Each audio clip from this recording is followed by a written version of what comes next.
त्यसै राष्ट्रिय सभाका माननीय सदस्य बलदेव बोहराजीको असामयिक निधन भएकोमा म उहाँप्रति शोक प्रकट गर्छु र उहाँका परिवारहरूप्रति गहिरो संवेदना प्रकट गर्छु।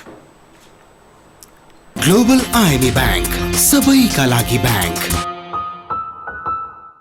त्यसपछि म पहिलोचोटि यो 19 अधिवेशनमा बोल्दैछु। 18औं अधिवेशन हामीले राम्रो गर्छौँ भनेर सोचेका थियौँ, अन्त उसको राम्रो भएन। त्यो साँच्चै भन्ने हो भने अब यो अधिवेशन चाहिने गरेर सफलतापूर्वक हामी अगाडि बढोस् र यसले राम्रो परिणाम यो राष्ट्रलाई दियोस् भन्ने म शुभकामना व्यक्त गर्न चाहन्छु। मैले अघि नै यहाँहरूलाई कुरा भनिसकेँ। जेनजी आन्दोलनको 23 र 24 गते मैले यसलाई पनि दुई भागमा हेरेको छु। 23 गते चाहिने गएर जेनजी आन्दोलनले जुन कुराहरू राखेका थिए, सुशासन, भ्रष्टाचार र चाहिने गएर सामाजिक सञ्जालको कुरा, यो कहीँ न कहीँ भ्रष्टाचारका बारेमा हामीले पनि बोलेकै छौँ। भ्रष्टाचारका बारेमा हामीले पनि यो सदनमा नराखेका होइनौँ। तर के हो भने मैले के देखेँ भने भ्रष्टाचार सुशासनको कुरा गर्नु नराम्रो कुरा होइन। त्यो जेनजीहरूले उठाएको कुराहरू पनि राम्रो हो, तर त्यसलाई जुन किसिमबाट प्रयोग गरियो त्यो चाहिने गएर कहीँ न कहीँ यो देश, यो राष्ट्रलाई नै कता पुर्याउने हो त्यो ठाउँमा पुर्याइयो जस्तो मलाई लाग्छ।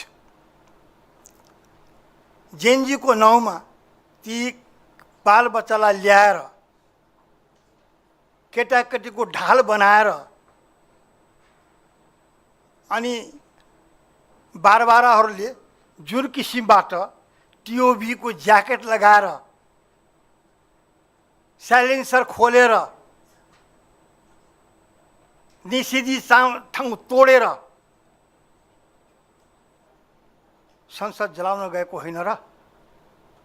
संसद जलाएको होइन र? त्यसैले म के भन्ने गर्छु भने जेनजीले उठाएका कुराहरू सही थिए, राम्रा थिए, तर त्यसको प्रयोग कसरी भयो, त्यसलाई कसले प्रयोग गर्यो मैले भन्ने गरेको छु। बार भने के हो, टिओबी भनेको के हो? टिओबीलाई आफ्नो देश चाहियो भने त्यही गरेर लडाइँ हुन्छ नि त। हामीले पनि प्रजातन्त्रको लागि लामो समयसम्म सङ्घर्ष गऱ्यौँ। हामी जहाँ बस्यौँ त्यहाँ हामीले त्यहाँ जलाएनौँ। यहाँ उनलाई जलाउने अधिकार छैन नेपाललाई। उनले आफ्नै देशमा गएर खोजे हुन्छ, आफ्नो देशको स्वतन्त्रता आफ्नो देशमा गएर नखोज्ने अनि नेपालमा आएर तपाईँको नेपालीलाई चाहिँ नेपाल भूमिलाई चाहिँ रणभूमि बनाउन खोज्ने, नेपाललाई चाहिने गएर तपाईँको चाहिँ सिद्ध्याउन खोज्ने। म त के भन्छु भने अहिले जुन किसिमको यो घटना घट्यो, यो देशको विघटनको अवस्थामा पुर्याउने, ठिक छ सिंहदरबारमा सरकार थियो होला, सरकारले कहीँ गल्ती गरेको थियो होला, त्यसैले सिंहदरबार पनि जलायो। अदालत त्यसले के गरेको थियो हो, कसैको मुद्दा हराइदिएको थियो होला, त्यसले त्यसको रिस थियो होला, त्यसले पनि जलायो होला। तर भ्रष्टाचारको विरोधमा यदि आन्दोलन थियो भने अख्तियारमा के को फाइल थियो? भ्रष्टाचारको फाइल थियो। अख्तियारमा त्यो फाइलहरूबाट जुन अख्तियारलाई चाहिँ बलियो बनाइयो, त्यही गृहमन्त्री जेल बस्यो, त्यही विशेष अदालतले जेलको फैसला गर्यो। त्यो अख्तियारलाई किन जलाइयो? त्यो विशेष अदालतलाई किन जलाइयो? किन जलाइयो भने यहाँ तपाईँको सुशासन र भ्रष्टाचारलाई रोक्नका लागि गरिएको आन्दोलन थिएन, देशलाई सिद्धाउनको लागि गरिएको आन्दोलन छ। संसारमा धेरै ठाउँमा अब अहिले भाषण गरी उठाइएको छ। पुरानो र नयाँ, केलाई भन्छन् पुरानो, केलाई भन्छन् नयाँ।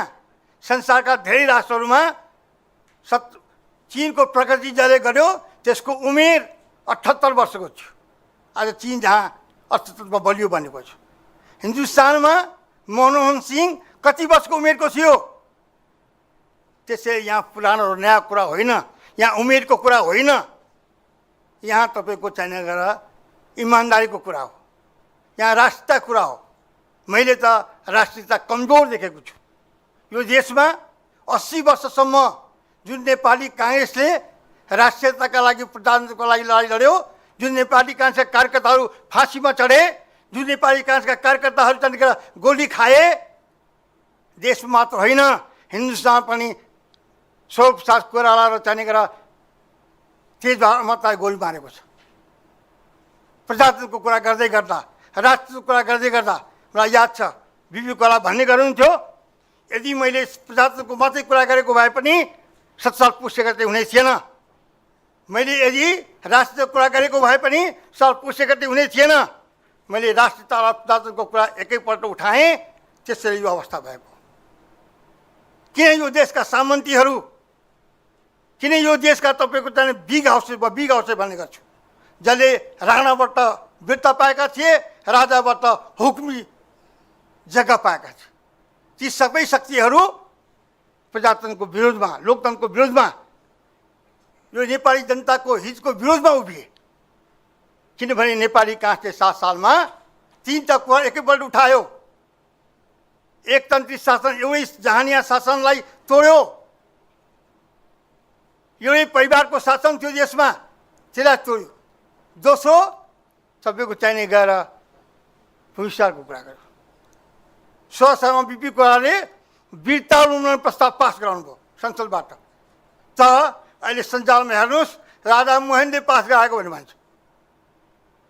यी सब कुरा झुटा कुराहरू, गलत कुराहरू हामीलाई पस्केर हाम्रा केटाकेटीमा पुर्याएर गलत चाहिने परिणामहरू पुर्याउन कोसिस गरिँदैछ। अनि हामी रूढिवादी समाजमा जन्मिएका मान्छेहरू अहिले पनि तपाईँ जानुहोस्, नाङ्ले भारेमा धोती नखोलिकन, के अरे सुरुवाल नखोलिकन धोती नलागेको भाषा पस्दैन। जानुहोस् न तपाईँ जानेको 32 पुतलीमा, ती पुराना परिवारका मान्छेहरूको भान्सामा धोती खोलेर बस्नुपर्छ। त्यसैले म भन्ने गर्छु, 3टा परिवर्तन एकैचोटि गर्न खोज्यो काङ्ग्रेसले। त्यसै कारणले काङ्ग्रेसको विरुद्धमा सम्पूर्ण सामन्तीहरू, सम्पूर्ण रूढिवादी समाजहरू, सम्पूर्ण तपाईँको आर्थिक कारोबारको गलत गर्ने मान्छेहरू उभिए, जसले गर्दाखेरि आज देश यो अवस्थामा पुर्याइएको हो। यो देश रहन्छ कि रहँदैन, आज हामी राष्ट्रिय सभामा उभिएर कुरा गर्दै गर्दा, देशका बारेमा कुरा उठाउँदै गर्दा हामीले भन्न सक्नुपर्छ, राष्ट्र रहेन प्रजातन्त्रको कुरा गर्ने, राष्ट्र रहेन तपाईँको लोकतन्त्रको कुरा गर्ने, राष्ट्र रहेन सङ्घीय लोकतान्त्रिक गणतन्त्र संविधान राख्ने, राष्ट्रै रहेन भने तपाईँ कहाँ चाहिँ गर्नुहुन्छ। आज सिक्किम छैन, लेजम जोर्जेले कहाँ प्रजातन्त्र चाहिने उसले, अब कहाँ चाहिन्छ त प्रजातन्त्र। त्यसैले म भन्न चाहन्छु, म आग्रह गर्न चाहन्छु, म राष्ट्रको बारेमा पनि जाने गरेर प्रश्नमा राख्न चाहन्छु।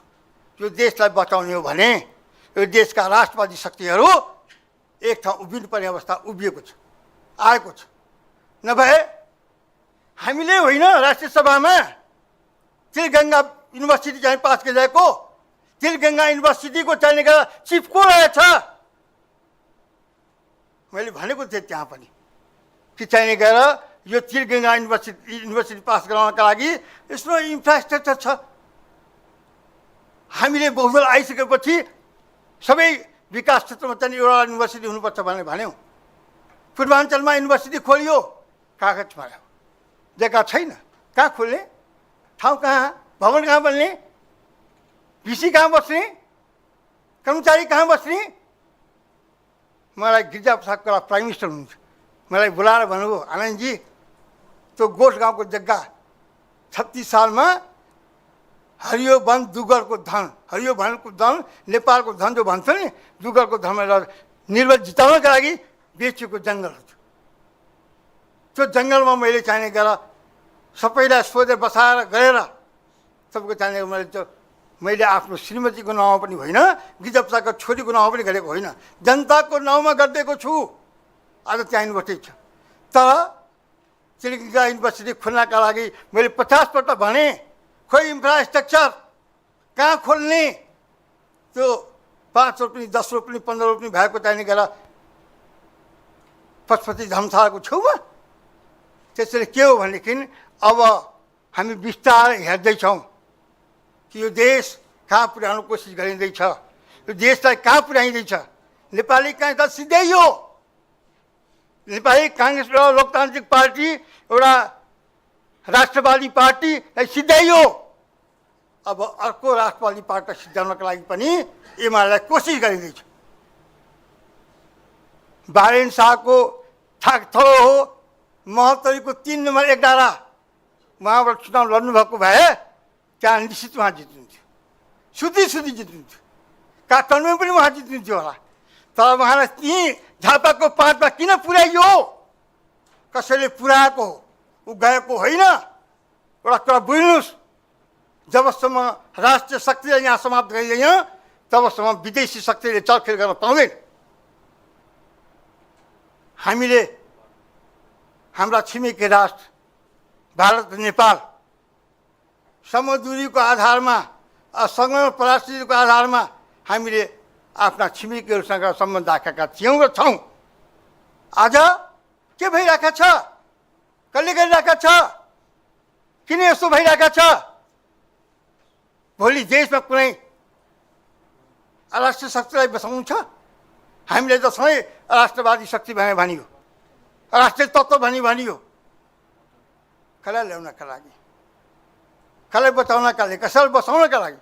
त्यसैले म आग्रह गर्न चाहन्छु कि यो जुन परिस्थिति तपाईँको चाहिने गरेर जेनजी आन्दोलनले यहाँ तयार गरेको छ त्यो राम्रो छैन। सिंहदरबार जलायो, के नेपालीको मुटु रोएको छैन? सर्वोच्च जलायो, मुटु रोएको छैन? त्यसैले म के भन्न चाहन्छु भने यो परिस्थिति आउनमा कहीँ न कहीँ तपाईँको विदेशी शक्तिको हात छ। म प्रश्न भन्न चाहन्छु, कृष्णप्रसाद भट्टराई जसले तपाईँको चाहिने गएर सुराही र छाता बोकेर प्रधानमन्त्रीको तपाईँको निवासमा गयो र त्यही छाता र सुराही बोकेर चाहिने गएर बाहिर आयो। भ्रष्टाचारी थियो। त्यसको आश्रम किन जलाउनु परेको? कसले जलाएको? किन जलाएको? कृष्णप्रसाद कोइराला, जसको लागि राणाले सम्पत्ति चाहिने गरेर सिद्ध गरेर देश निकाला गरिदियो। देश निकाला गरेर विदेशमा बस्दाखेरि पनि उनले त्यो राणाको उसलाई स्वीकार गरेन। त्यो सिराहाको मारणबाट गरिब चाहिने नेपालीको टोपी र चाहिने भोटो प्याक गरेर चाहिने गरेर राणाको दरबारमा पठाए बापतमा देश निकाला भएको होइन। तिनको घर जलाइदिने विराटनगरमा। गणेशमान सिंह जसलाई प्रधानमन्त्रीले भन्दा पनि प्रधानमन्त्री स्वीकार गरेन। होइन, सरकारमा होइन, कृष्णप्रसाद भट्टराईले बुझेको छ यसैलाई बनाउनु छ भने भन्यो। त्यो टाक्सीबारी हामी पञ्चायतकालमा कहीँ बस्न नपाए पनि त्यहाँ हामी बस्न पाउँथ्यौँ, त्यहाँ हामी आफ्ना कुरा गर्न पाउँथ्यौँ, त्यहाँ प्रजातन्त्र लोकतन्त्रको बारेमा छलफल गर्न पाउँथ्यौँ। त्यो टाक्सीबारी जलाउने किन? के गरेको थियो गणेशमानजीले? त्यसैले के हो भनेदेखि यी सबै परिस्थितिहरू मैले के बुझेको छु भने म धेरै अध्ययन गरेँ, धेरै कुरो कोसिस गरेँ।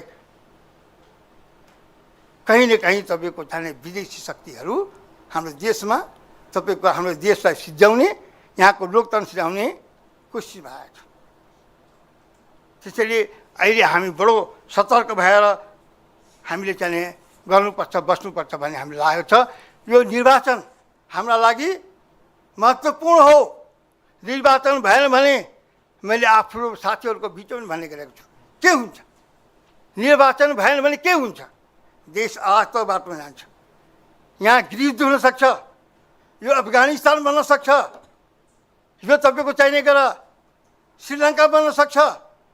हाम्रै प्रतिपक्षका नेताहरूले भनिरहेको होइन, यो चाहिँ बङ्गलादेश यहाँ हुँदैछ, यहाँ चाहिँ श्रीलङ्का बन्दैछ। रोस्टमबाट बोल्नुभएको हो, रोस्टमबाट बोल्न मिल्छ? यदि उहाँलाई त्यो बुझियो थियो भने उहाँ त प्रतिपक्ष नेता हुनुहुन्छ नि, बसेर कडाइका साथ उहाँले चाहिने गरेर सरकारलाई सचेत गराउनु पर्दैन थियो। आज त्यो अवस्थामा आज बङ्गलादेशमा के भएको छ? आमा सुनार बङ्गलादेश भन्ने शेख मुजिबुर रहमानको चाहिने गरेर घरमा गएर आर्मीले मारेको छ शेख मुजिबुर रहमानलाई। आज बङ्गलादेश कुन अवस्थामा पुगेको छ? भोलि हामी पनि त्यो अवस्थामा पुग्न खोज्ने, हामीले सतर्क हुने कि नहुने, त्यसका लागि हामीले अगाडि बढेर चाहिने गरेर नेपाली जनतालाई सम्झाउने कि नसम्झाउने? सामाजिक सञ्जाल हेर्नुहोस्, जे मन लाग्छ त्यही लेखेको छ। यो निर्वाचनमा कहीँ न कहीँ तपाईँको चाहिँ यो निर्वाचनलाई बिथोल्ने कोसिस गरिँदैछ। हामी सतर्क भएन भने यो निर्वाचन हुँदैन, गर्न दिँदैन, गर्न चाहेर पनि गर्न दिँदैन। उनीहरू भन्न त प्रधानमन्त्री भन्नुभएको छ निर्वाचन हुन्छ, एकैपल्ट हुन्छ भन्नुहुन्छ। हामी पनि विश्वास गरेका छौँ निर्वाचन हुन्छ भनेर। तर त्यो निर्वाचन नहुने दिनका लागि जसरी सामाजिक सञ्जालहरूमा आइरहेका छन् कुराहरू, जसरी तपाईँले हेर्नुभयो फेसबुक र टिकटकमा, त्यो साँच्ची नै सही कुराहरू हो? चाहे खण्डन निर्वाचन आयोगले चाहिँ गरेर कमिटी बनाएको छ, त्यसले के गर्छ? निर्वाचन आयोगले हिजो भन्दै थियो आयोगजी होइन उजुरी आएको छ, यो चाहिने गरेर निर्वाचनमा चाहिने गरेर बदमासी गरेको भन्ने कुरा म छानबिन गर्दैछु अरे। नेपाली काङ्ग्रेसको उजुरी छानबिन गर्नुभयो, एकतर्फा निर्णय गर्नुभयो नि तपाईँले, गरेको होइन ल, बोलाउनु भयो, बोलाउनु भएन। त्यसैले तपाईँ के गर्दै हुनुहुन्छ, तपाईँहरू कसरी हिँडिरहनु भएको छ, तपाईँको काम कसरी गइरहेका छ त हामी बुझिरहेका छौँ। अब हामीलाई बुझाउनु पर्दैन। त्यसैले म के भन्न चाहन्छु भने यस परिस्थितिमा हामी नेपाली जनताहरू जो लोकतन्त्र प्रजातन्त्रको लागि जेलमा बस्छौँ, आजभन्दा 50-55 वर्ष पहिले हामी जेल बसेका हौँ। के साँच्ची नै यही दिन देख्नका लागि हामी जेल बसेका हौँ? हामी जेलमा जाँदाखेरि हाम्रो बालबच्चा रहेका थिए कि थिएनन्? हामी आमा रहेकी थिइन् कि थिएनन्?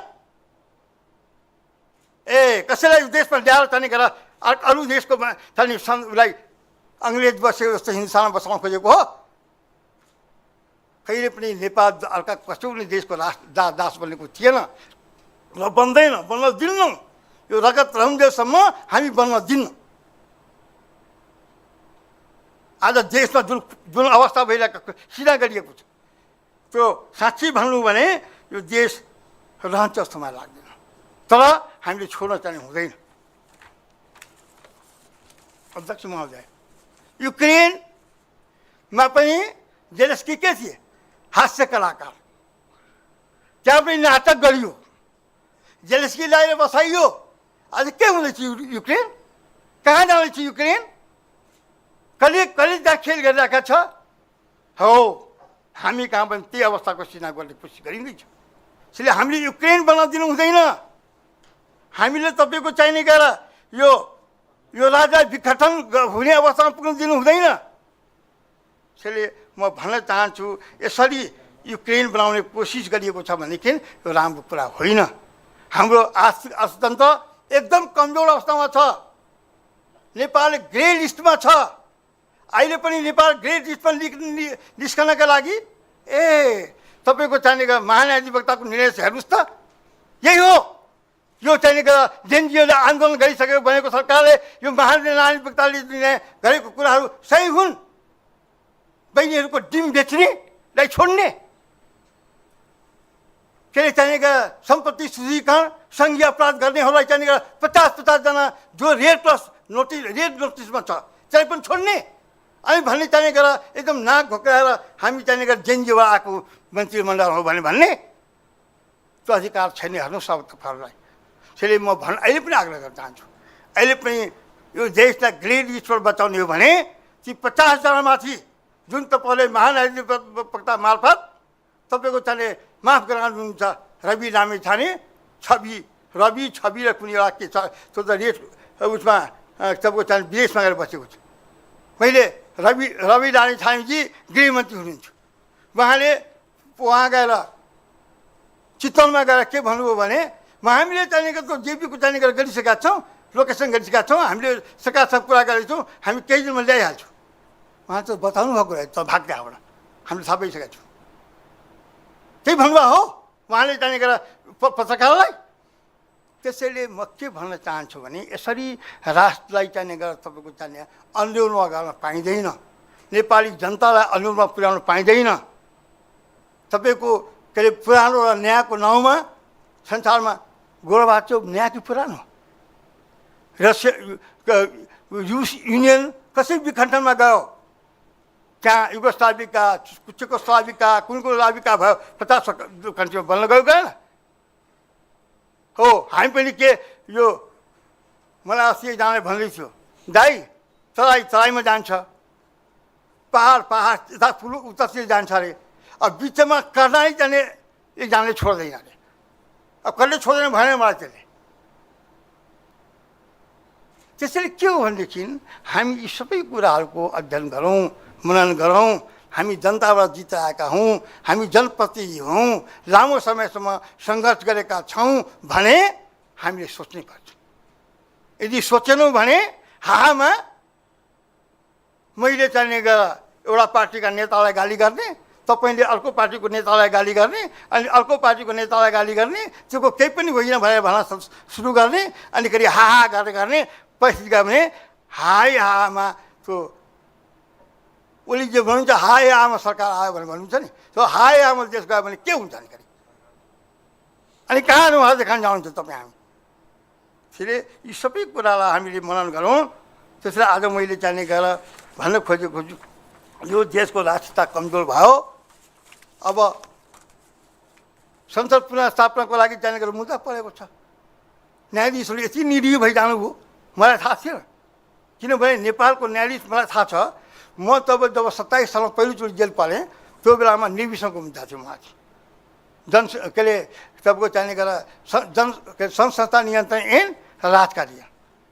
अनि त्यो बेलाको न्यायाधीशले के निर्णय गर्यो भने होइन यही के अरे विधान हो, यही उनीहरूको निर्णय हो भने यो संस्था निर्णय यो राजकार्य नोकरी पर्दैन भने हामीले मुद्दा जित्यौँ। त्यो पनि भयो 55 वर्ष भयो। आज त्यति आँट फेका न्यायाधीशहरू थिए, राजैको राज्य थियो, पञ्चायतकै व्यवस्था थियो। त्यस्तै धनेन्द्र बहादुर सिंह र रत्नबहादुर बिष्ट भने राजाले 7 साल पुष्य गति गरिसकेपछि के अरे किया सिंहले के भनिदिएछ भन्ने ठाउँमा कि चाहिने गरेर यो राजाले त तानाशाही ल्याएको हो, राजका मुद्दा त सर्वोच्चमा पर्यो। अब राजाले नियुक्ति गरेको तपाईँको चाहिने गरेर उसलाई कसलाई? धनेन्द्र बहादुर सिंहलाई। धनेन्द्र बहादुर सिंहले त सबै फाइल हेरिसकेपछि फिर्ता गरेमा के लेखिदिएछ भने यदि यही मात्रै भनेको हो कि राजाले ल्याएको 6 साल पुष्य गते अलिकति यो तानाशाही हो भनेको हो, यसो कारणले राजकाज मुद्दा चल्दैन है भन्ने निर्णय गर्छ। अनि राजा कहाँ उजुरी गर्न गए अरे सरकार त्यो धनेन्द्र बहादुरलाई तपाईँले ल्याउनुभयो, यसले त यस्तो पो गर्यो भनेपछि हो र हो। अनि उसले भन्यो हो सरकार। त्यति भन्ने बित्तिकै त तपाईँको चाहिने राजकाज मुद्दा त राजकाज मुद्दा बेला क्या हो भनेर के त त्यसरी के हो भने